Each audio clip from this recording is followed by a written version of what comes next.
Muy buenas noches con todas las personas que tanto de manera presencial como virtual atienden la conferencia de esta noche. Hoy es domingo 24 de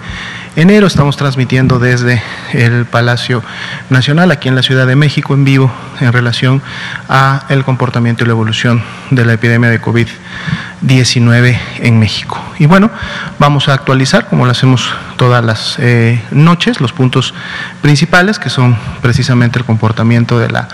epidemia, cuál es el corte de la estadística oficial el día de hoy, así también como el avance de la campaña de vacunación para prevenir el COVID-19. Entonces vamos a dar inicio con estos dos componentes.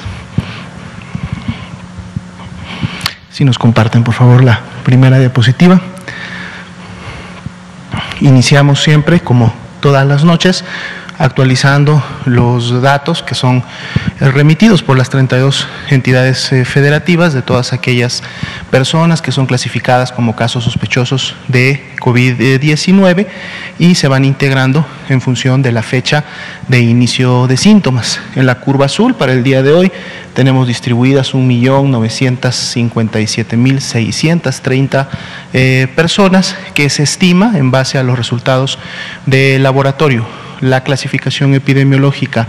y los porcentajes de positividad. De seguro para el corte de hoy son ya casos confirmados de COVID-19. Como pueden también notar, el día de hoy empezamos a graficar la semana ya número 2 del 2021 de este año y lo que podemos notar es una disminución que empezamos a percibir, todavía una disminución menor para efectos de la tendencia o las velocidades que teníamos y sobre todo porque sabemos que estamos iniciando la semana y que este menos 10%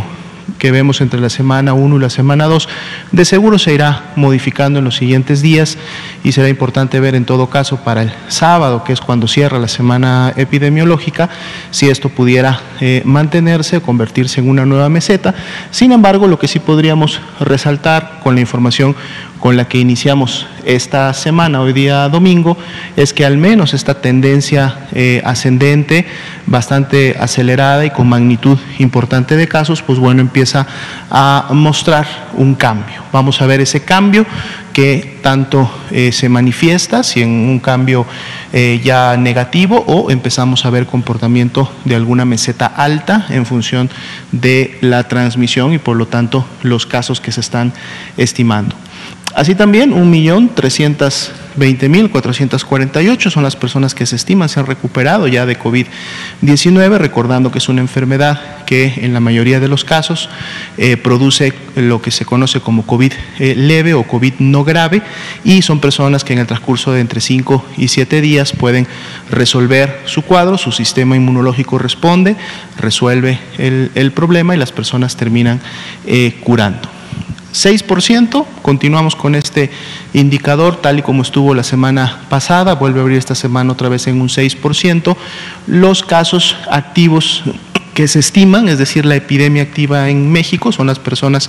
que iniciaron con los signos y síntomas de su enfermedad en las últimas 2 semanas, sabiendo que es el periodo de incubación más largo que hasta el momento está definido para esta enfermedad. Si vemos la siguiente diapositiva,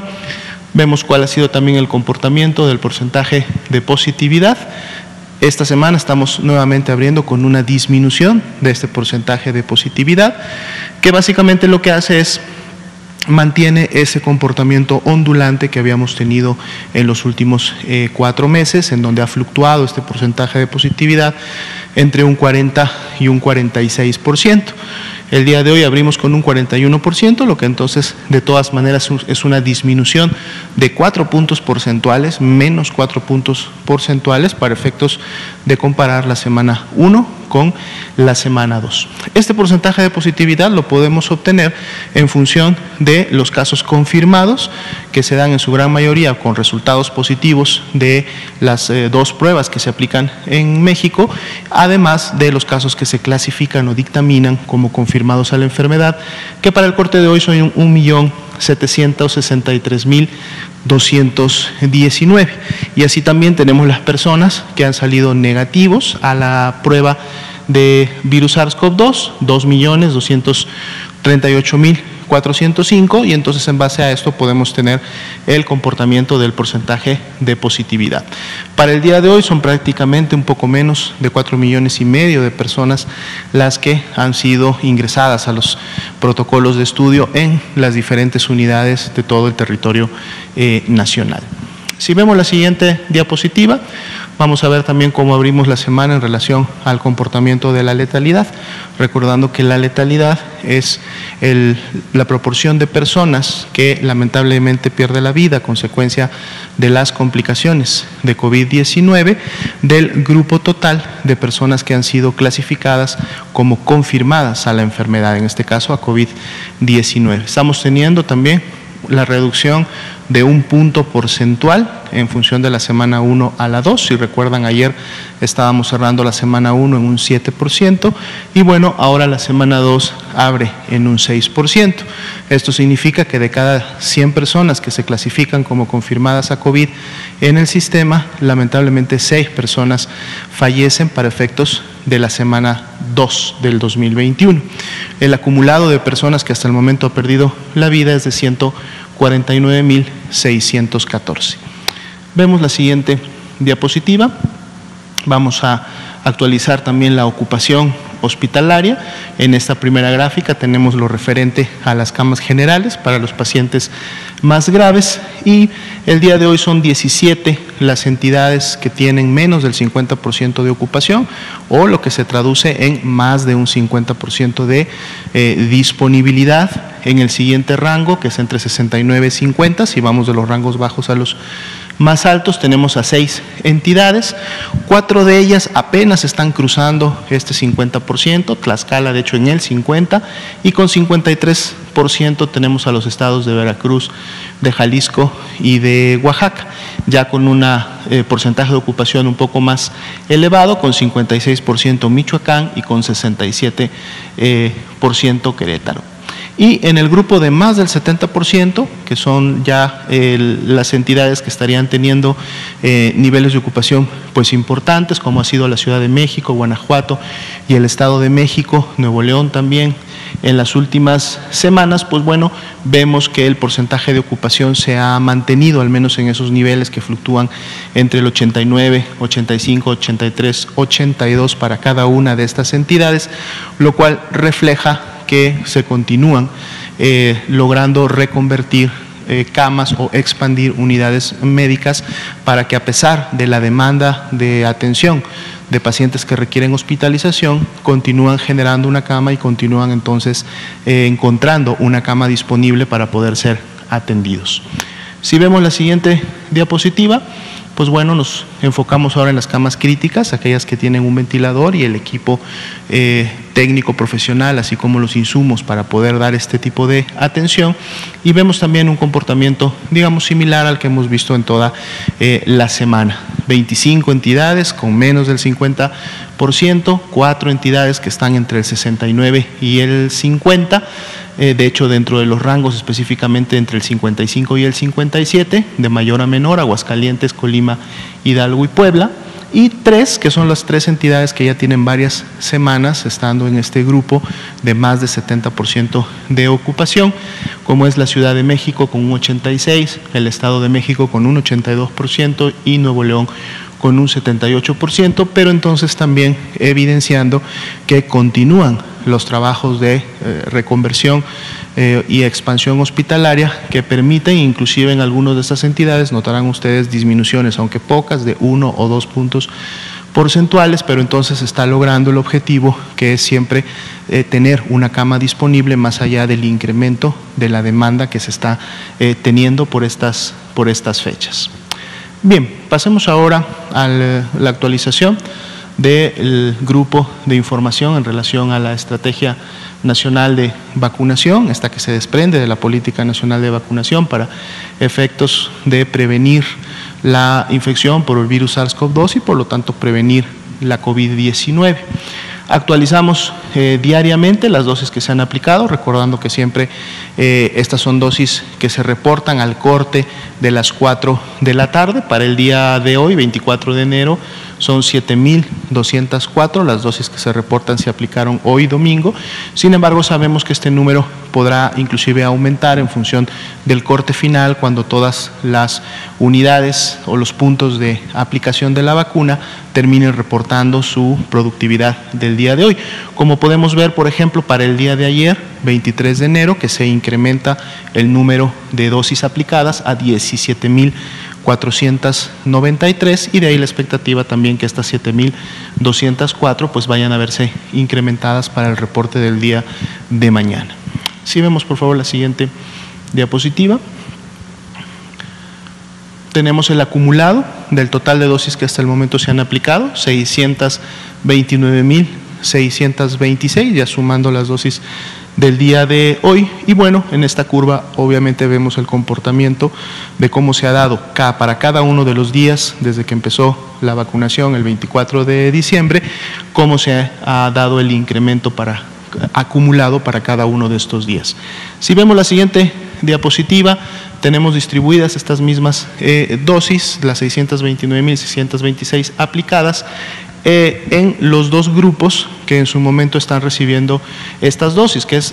todos aquellos que ya recibieron la primera, pero también aquellos que en su momento ya están recibiendo la segunda.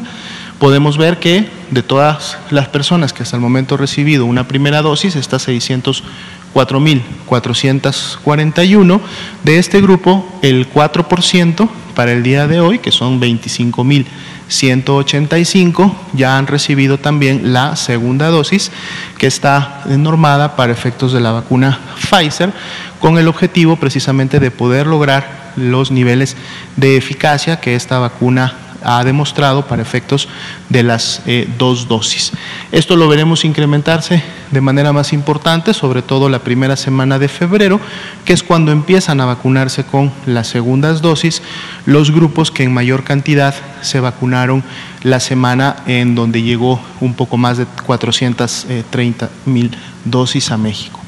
Si vemos de hecho en la siguiente diapositiva, podemos notar el avance por entidad federativa de la dotación que en su momento fue asignada el 20 de enero, llegó el 19 de enero y entre el 20 y el 21 se terminó de distribuir en todas las entidades y las entidades iniciaron prácticamente el 21, algunas ya el 22 durante todo el día con su aplicación, y entonces aquí podemos ver el avance solamente de esa última dotación que llegó. Y también pues se resalta que las entidades que están ya aplicando sus segundas dosis, este es el avance que llevan Ciudad de México, Coahuila y Nuevo León, para efectos de que estas entidades habían ya terminado con la gran mayoría de las primeras dosis. Son 18 las entidades que para el día de hoy tienen ya un avance de más del 95% de aplicar estas dosis que llegaron la semana pasada. Si vemos la siguiente diapositiva, aquí tenemos precisamente el avance de la vacunación en función de las fechas en las que llegaron los diferentes embarques, ¿no? Ponemos atención sobre el último, todos los anteriores ya tuvieron un 100% de distribución y aplicación, y el último precisamente ahora tiene un incremento para efecto de aquellas dosis que se distribuyeron a las entidades y que se están aplicando sobre todo como primeras dosis al personal de salud de primer contacto, de primera línea con los pacientes COVID, un 38%. Y tenemos un monto importante que representa un 42%, son 91.350 dosis que están reservadas para este grupo que empieza, decíamos, la primera semana de febrero, que debe de empezar a recibir de manera importante las segundas dosis. Ya están aquí reservadas y en su momento veremos cómo inicia esta aplicación, así también como una reserva estratégica de 6.940 dosis que están en este momento todavía en ultracongelación en el INCAN, al igual que las dosis que se reservan para la segunda aplicación, refiriéndonos a la ultracongelación. Si vemos la siguiente diapositiva, tenemos el comportamiento y cómo se han estado presentando los eventos supuestamente atribuibles a vacunación e inmunización. El día de hoy también se actualiza a 4.208 casos notificados de estos eventos, destacando que la gran mayoría de ellos, el 99%, son ESAVIS no graves y corresponden solo a reacciones locales, reacciones temporales pasajeras que en su momento se producen no solamente con esta vacuna, sino prácticamente con todas las vacunas que en algún momento se le aplica a una persona. Solo el 1%, y representan 40 casos o 40 personas, presentaron alguna manifestación que se consideró sí de cuidado y que por lo tanto requirió de un seguimiento más especializado, incluido la observación en urgencias o en su caso la hospitalización. Sin embargo, también la gran mayoría de estas 40 personas, 35 de ellas, ya fueron egresadas o ya resolvieron el problema del ESAVI que se calificó o clasificó como grave, y al día de hoy tenemos solamente 5 personas que todavía están en observación con buena evolución y que la expectativa es que puedan también resolver sus manifestaciones y puedan egresar en los siguientes días. Pueden ustedes encontrar, decíamos, la distribución por edad, por sexo y las entidades federativas en donde se han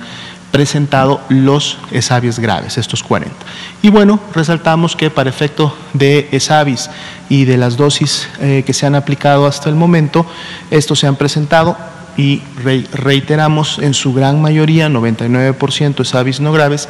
en el 0.7% pues de todas las dosis que hasta el momento se han aplicado en México. Si vemos la siguiente.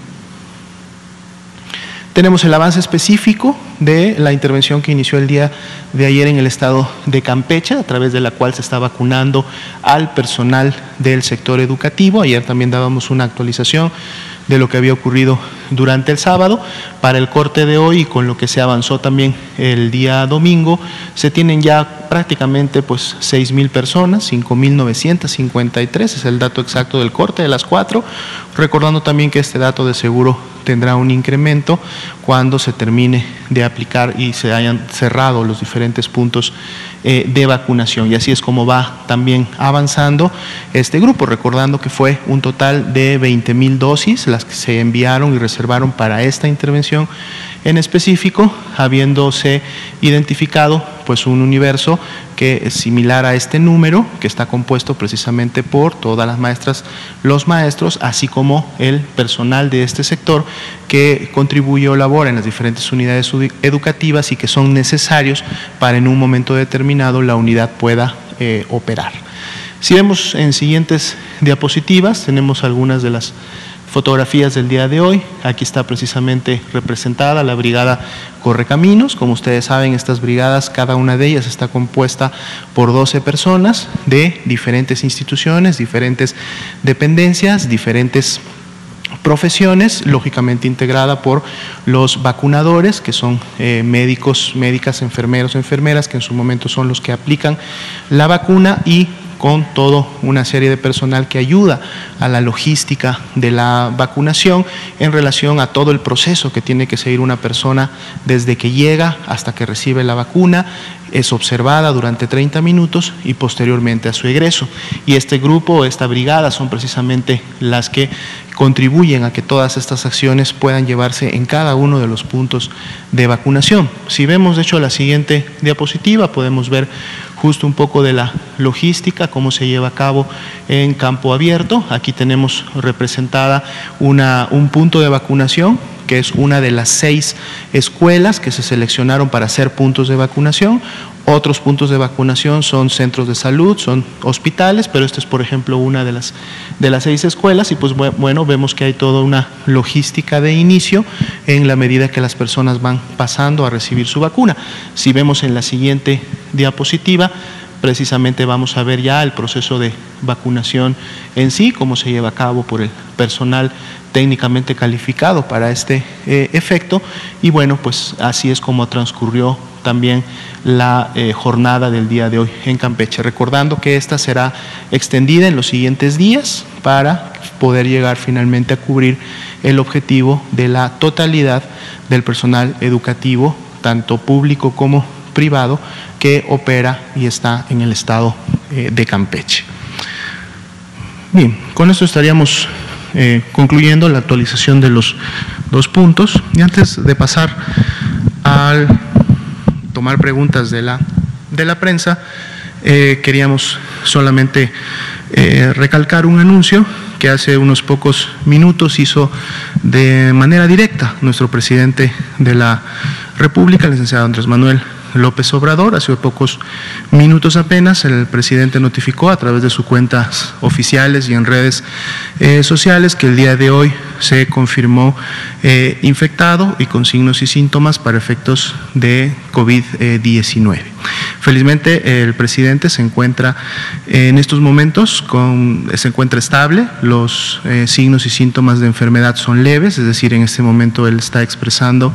un COVID leve, se encuentra resguardado en su domicilio y en este momento y desde que inició con los síntomas, el equipo de médicos que se predestinó y se conformó para una situación como esta se encuentra ya bajo su atención, todos son especialistas en la materia y están siendo coordinados por nuestro secretario de Salud, el doctor Jorge Alcocer Varela. Como ustedes saben, él es también un reconocido inmunólogo y por lo tanto, pues bueno, este es un equipo multidisciplinario de especialistas que estarán al pendiente de la salud de nuestro presidente y estarán dando un seguimiento muy puntual en toda la evolución que él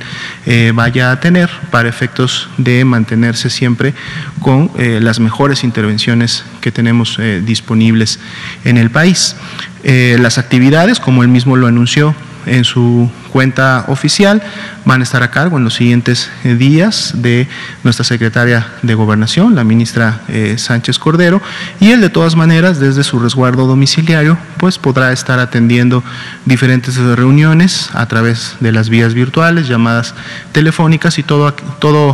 aquella actividad que de manera virtual, no presencial, pues bueno, él pueda llevar a cabo bajo lógicamente siempre la indicación y el seguimiento de los especialistas que van a estar al pendiente de él. Todos estamos deseando que su evolución sea satisfactoria, que él se pueda recuperar lo antes posible para que pueda nuevamente reincorporarse a las actividades que son esenciales y sumamente importantes para nuestro país.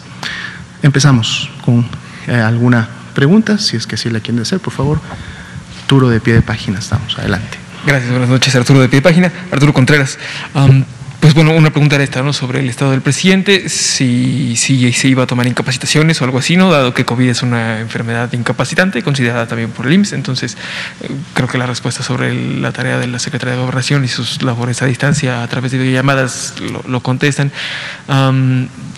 Pues a ver si el registro de casos de contagios del presidente, que debe ser bastante amplio,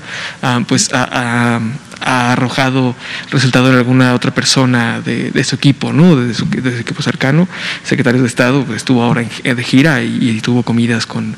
empresarios. Entonces, bueno, eso por esa parte y más hacia el tema de salud. Queríamos saber si existe algún tipo de control de calidad sobre los respiradores, porque nos han informado que en el mercado hay unos que son de muy mala calidad y que se están vendiendo, ¿no? Y que la gente compra pero no satisfacen las necesidades de oxigenación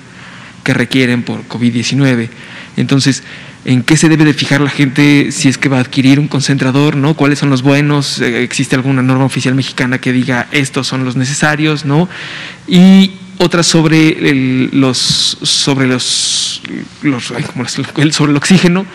cuándo usarlos, cómo usarlos, ¿no? Ya dado que hay una escasez muy amplia, si nos podría repetir esa información.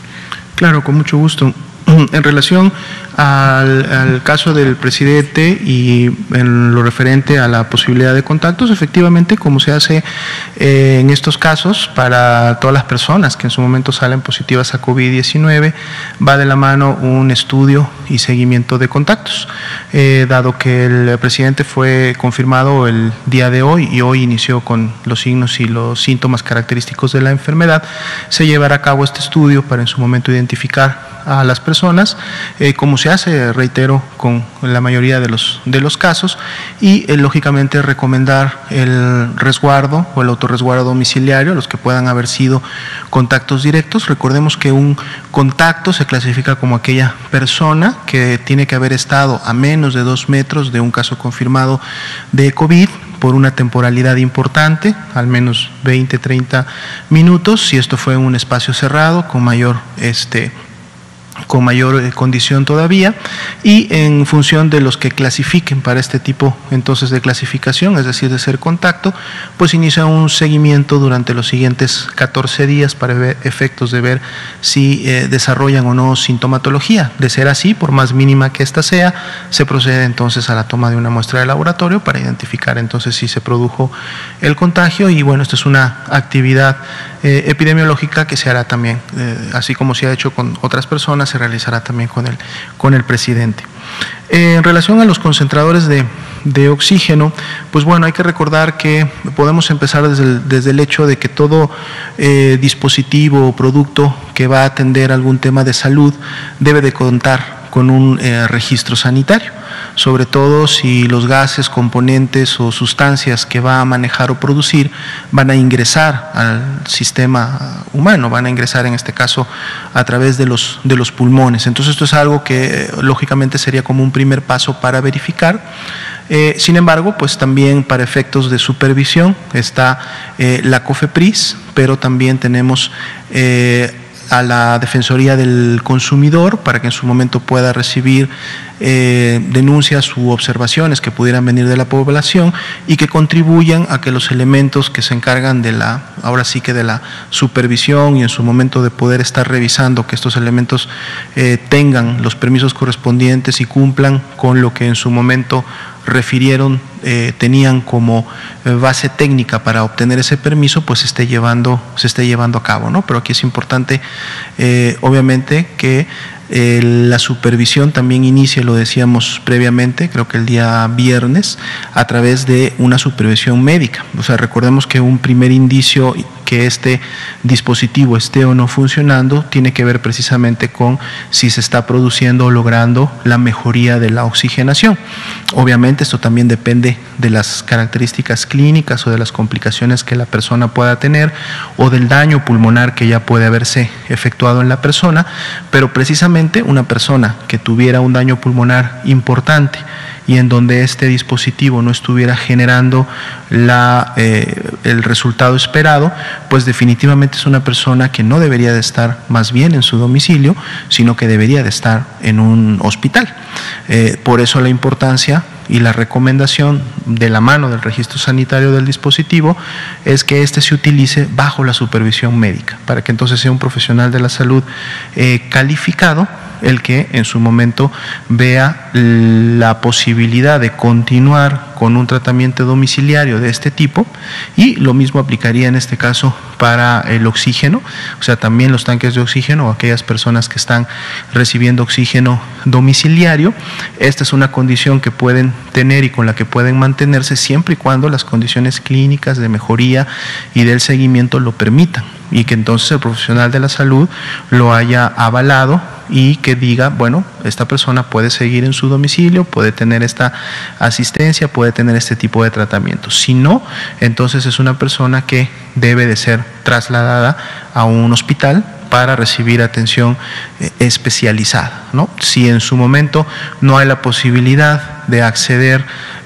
a este tipo de dispositivos o de insumos, entonces lo mejor es siempre demandar la atención médica directa. Si la persona ya está presentando signos de alarma, complicaciones, llamar al 911 rápidamente para que sea a través de un traslado lo más oportuno posible que puedan llegar a una unidad médica como tal. Entonces es muy importante la supervisión de un profesional de la salud cuando se utilizan estos dispositivos, incluido el oxígeno. Por favor, adelante.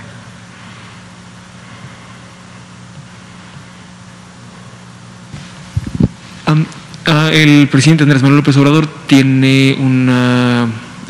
hipertensión, me parece, ¿no? Entonces, ¿qué tratamiento es el recomendado o el que se podría seguir, el que este grupo de expertos estaría trazando? Una persona que en su momento puede tener alguna enfermedad que signifique un factor de riesgo, lógicamente lo que requiere, y esto es para todas las personas, es un seguimiento puntual, es decir, un seguimiento de, lógicamente, los signos vitales, un seguimiento muy importante en este caso de la oxigenación y otros parámetros que los profesionales de la salud están monitoreando de manera continua para identificar si empieza a haber algún signo de alarma que requiriera la implementación posterior. Recordemos que si bien es cierto, tanto las personas que padecen diabetes como padecen hipertensión están clasificadas dentro de los grupos de riesgo, cuando nos vamos ya a cada uno de estos grupos, las personas que tienen mayores factores de riesgo son aquellos que tienen esta condición de manera descontrolada. Es decir, una persona que tiene diabetes, pero esta la tiene bajo control, está dando su seguimiento puntual, revisándose constantemente sus niveles de glucosa, mantiene una alimentación y mantiene un tratamiento que tiene sus niveles de glucosa controlados y estables, pues entonces, a pesar de ser diabética o conocerse como diabética, el hecho de estar controlado disminuye el riesgo para generar complicaciones. No así, efectivamente, la persona que pudiera estar en un descontrol de esta situación, entonces el riesgo de complicaciones se incrementa. Y lo mismo sucedería para la hipertensión o alguna otra enfermedad cardíaca, que en su momento, si estas están bajo control, si la persona ha mantenido los hábitos, digamos, saludables, dietéticos y de tratamiento, que muchas de estas enfermedades requieren tratamientos diarios o continuos, sistemáticos, y se ha mantenido un control de la enfermedad como tal, entonces el riesgo disminuye, porque entonces no se tiene la condición que en su momento produce que este riesgo se incremente para efectos de la afectación del sistema inmunológico o para efectos de la afectación de las capacidades pulmonares, ¿no? Entonces, si el problema está contenido, es decir, la persona está bajo seguimiento y mantiene sus enfermedades bajo control, entonces el riesgo también disminuye. Pero obviamente el presidente va a estar en un seguimiento continuo, puntual, un monitoreo permanente por parte de los especialistas, neumólogos, infectólogos, inmunólogos, para que cualquier dato que en su momento amerite algún otro tipo de tratamiento o incrementar las magnitudes de sea inmediatamente colocado, y de seguro él mismo y el equipo de presidencia van a estar durante la semana dando a conocer este tipo de evolución. Muy probablemente también el subsecretario de Prevención de la Salud lo hará en las conferencias vespertinas de esta semana. Aprovechando el tiempo. Adelante, por favor, claro. La Alianza Federalista ya se animó a decir que van a comprar vacunas COVID, ¿no? Saber si la aprobación de emergencia de la COFEPRIS lo permite, ¿no? Porque según tengo entendido, la aprobación de emergencia de la COFEPRIS solo permite al gobierno federal hacer la adquisición de estas vacunas. Entonces, no sé si esto sea un obstáculo para que empresas privadas o gobiernos estatales adquieran la vacuna. Y otra pregunta sobre cuándo nos podrían tener una actualización sobre la estimación de incremento en la mortalidad debido a las variantes del virus ubicadas que se detectaron en Gran Bretaña, en Sudáfrica y en Brasil. ¿Cómo no? Empezamos en relación primeramente a la pregunta de esto de las variantes. Se está dando un seguimiento puntual a través de todos los canales de información internacionales. Como ustedes saben, México como país es miembro de la Organización Mundial de la Salud, miembro obviamente también de la Organización Panamericana de la Salud, de la OPS, en función del contexto regional, y lo menciono porque a través de ellos se mantienen canales de comunicación permanentes, abiertos, en donde se recibe información que está continuamente emitiéndose a través de los mismos y en donde se nos está actualizando cuál es la situación, digamos, más reciente en relación a estas variantes. Como ustedes saben, en este momento hay básicamente dos variantes que son las de interés internacional. La primera que mencionábamos inclusive desde el año pasado, ¿no? Esta variante inglesa, que se fue identificada en el Reino Unido, en donde hasta el último corte ya eran más de 60 países en todo el mundo que la habían identificado. Sabemos que la misma estaba circulando desde septiembre del año pasado. Se han continuado realizando investigaciones y estudios alrededor de esta variante. Para efectos de la transmisibilidad, ya habían estudios o primeros resultados que hablaban de un incremento en la transmisibilidad. Esto no es necesariamente particular de la variante inglesa. Cada vez que existe o que surge una nueva variante, la misma condición o capacidad de ser una nueva variante, entonces le permite siempre tener una mayor transmisibilidad, sobre todo en la población susceptible. Por lo mismo, digamos, está dando un seguimiento a través de las diferentes investigaciones internacionales de qué tanto realmente podría incrementar esta transmisibilidad. Estos son estudios que en su momento de seguro seguirán publicándose. Algo sí muy importante o que es de mayor preocupación para efectos del seguimiento y de la información es qué tan más agresiva realmente pudiera ser una nueva variante en función de las ya existentes, es decir, qué tanta capacidad puede tener de generar enfermedad más grave que la que están generando las previas y por lo tanto entonces también poder generar o contribuir a incrementar la letalidad y la mortalidad en la población. En este momento hay estudios todavía preliminares, no son concluyentes. Esto lógicamente tiene que ver por el número de personas estudiadas y por la cantidad de secuenciaciones que se realizan para poder identificar en los grupos de estudio quién tiene y quién no tiene la variante, que en la medida lógicamente que una variante incremente su transmisibilidad y por lo tanto genere más casos, como hemos visto estos porcentajes del 80% COVID no grave, 20% COVID grave y dentro de este grupo COVID crítico, pues bueno, si se incrementa obviamente el número de personas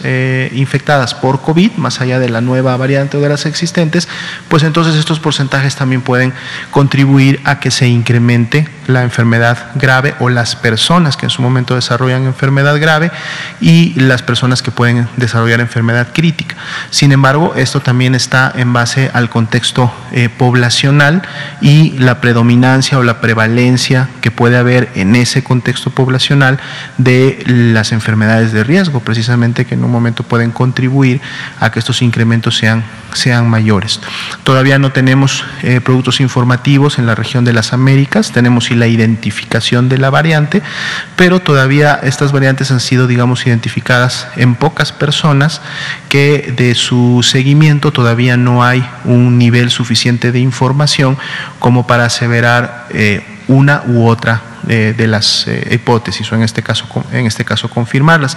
De la información que proviene de Europa se ha visto sí estos incrementos. Sin embargo, uno de los estudios precisamente que se publicó fines de la semana pasada todavía no eran concluyentes para efectos de la gravedad y la mortalidad. Si bien es cierto hay clústeres dentro de la población inglesa y específicamente estamos hablando obviamente de Inglaterra, en donde se vieron estos incrementos, todavía no se ha identificado hasta el momento al menos que esto signifique un incremento, digamos, de manera regional o global. Ahora, recordemos obviamente que también tenemos bajo seguimiento una segunda variante de interés, que es la sudafricana, una identificación un poco más reciente. Esta se ha identificado ya también alrededor de 15, 16 países su circulación y hay estudios preliminares que se han llevado a cabo precisamente en el continente africano, que es donde se identificó por primera vez y donde se han identificado la mayoría de casos o personas confirmadas con COVID-19 hasta el momento con esta variante. Algo que se está enfocando mucho es conocer la capacidad que tiene una persona que ya enfermó de COVID con variantes previas, si la inmunidad natural que generó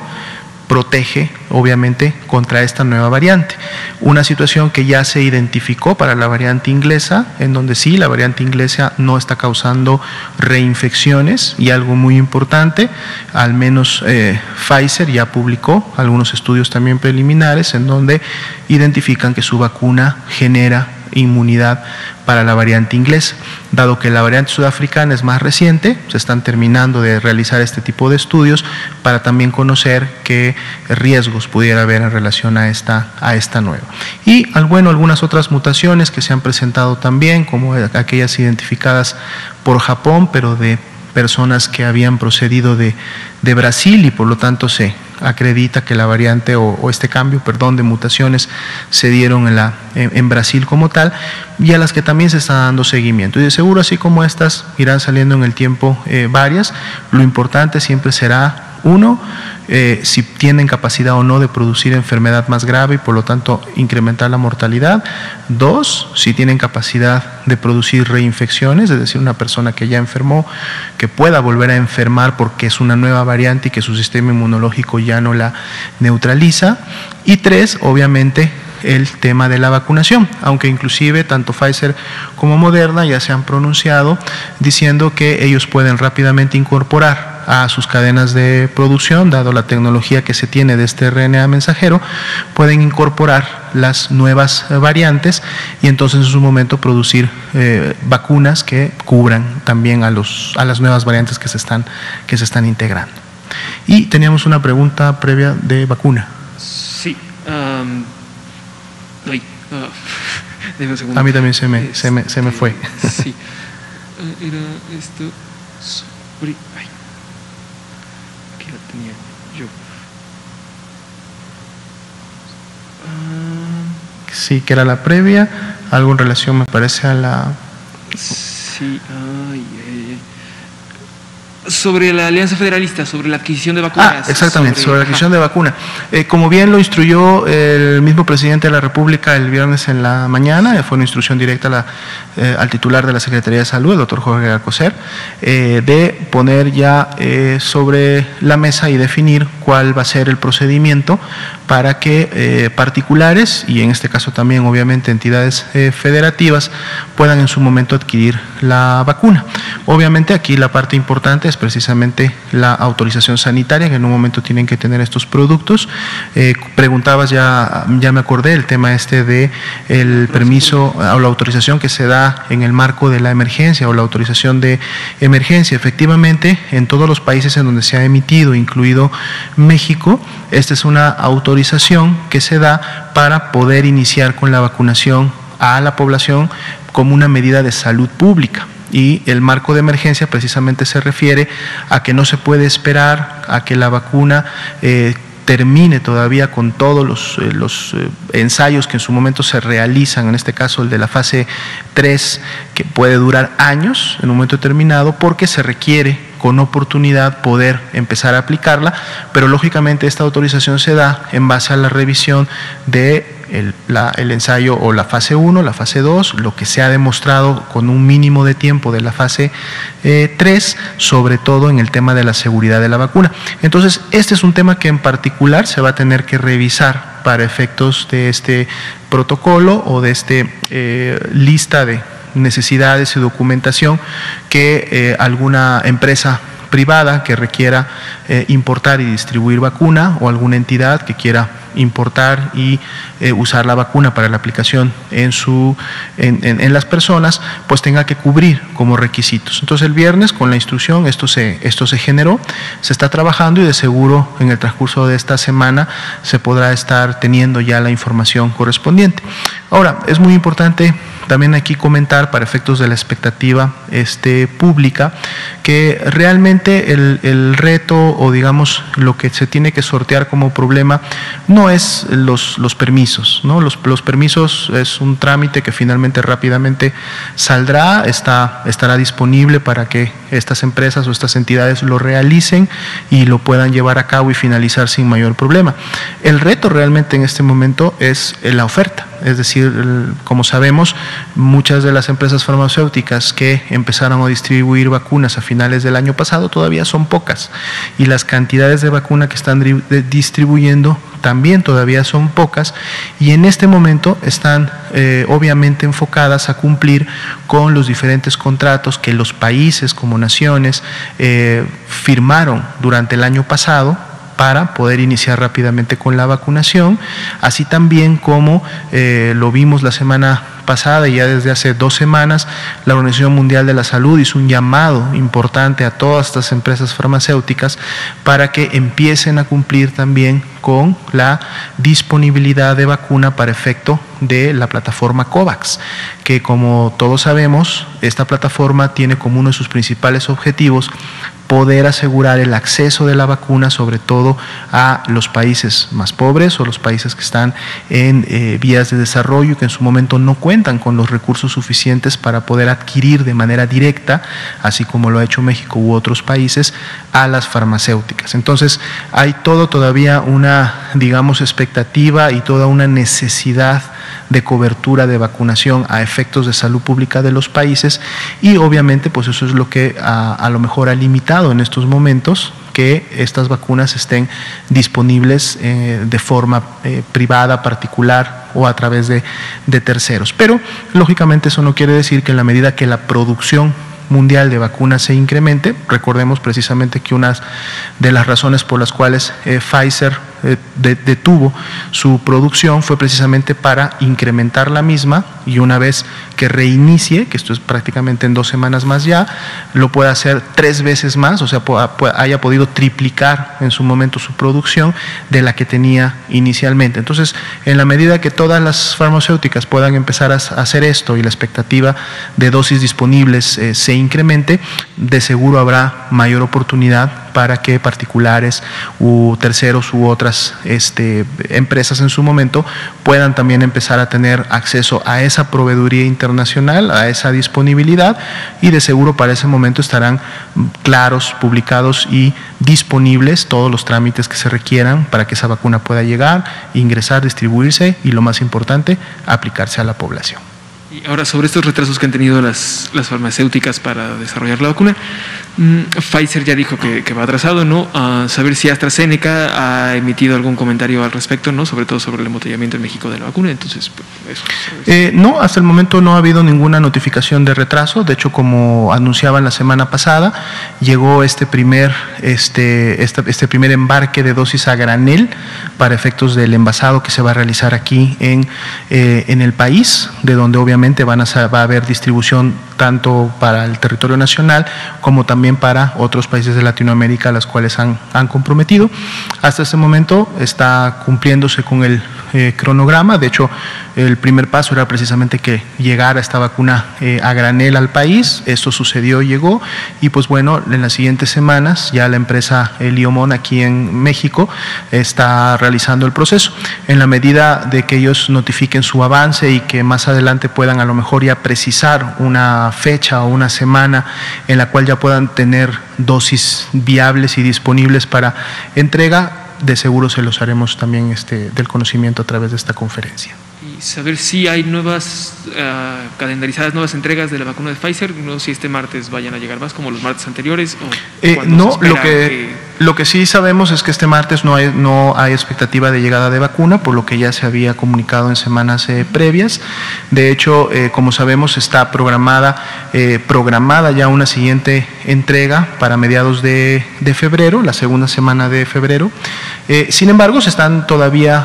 abiertas y se están llevando a cabo gestiones que en su momento pudieran permitir contar con, a lo mejor no la totalidad de las dosis, pero sí con algunas dosis de manera previa. Pero obviamente esto va a depender de la posibilidad que tenga Pfizer de responder y dar respuesta a estas gestiones. De ser así, se lo estaríamos también comunicando, pero lo que sí ya de entrada podemos confirmar es que durante esta semana no hay envío ni recepción de vacuna Pfizer. ¿Sí? Muy bien. Pues muchas gracias. Damos por terminada la conferencia de prensa de esta noche, no sin antes siempre recordándole a la población que la pandemia de COVID-19 continúa, que tenemos que seguir poniendo en práctica las medidas de prevención. Nunca vamos a cansarnos de repetirlas: sana distancia, lavado de manos permanente continuo y el uso adecuado del cubrebocas. Son 3 medidas que si nosotros las implementamos en el día a día, en todo lo que hacemos, y lo hacemos obviamente cuando por alguna necesidad de fuerza mayor tenemos que salir al espacio público, sabiendo que la mayor parte del tiempo debemos de quedarnos resguardados en la medida de lo posible en nuestros domicilios. Entonces todos juntos, sociedad y gobierno, estaremos contribuyendo a disminuir, mitigar la epidemia y, sobre todo, lo más importante, continuar dando tiempo para que la política nacional de vacunación continúe con su implementación y que pues esta medida preventiva en su momento pueda generar los objetivos que están previstas para ella. Muchas gracias a todos, tengan muy buenas noches.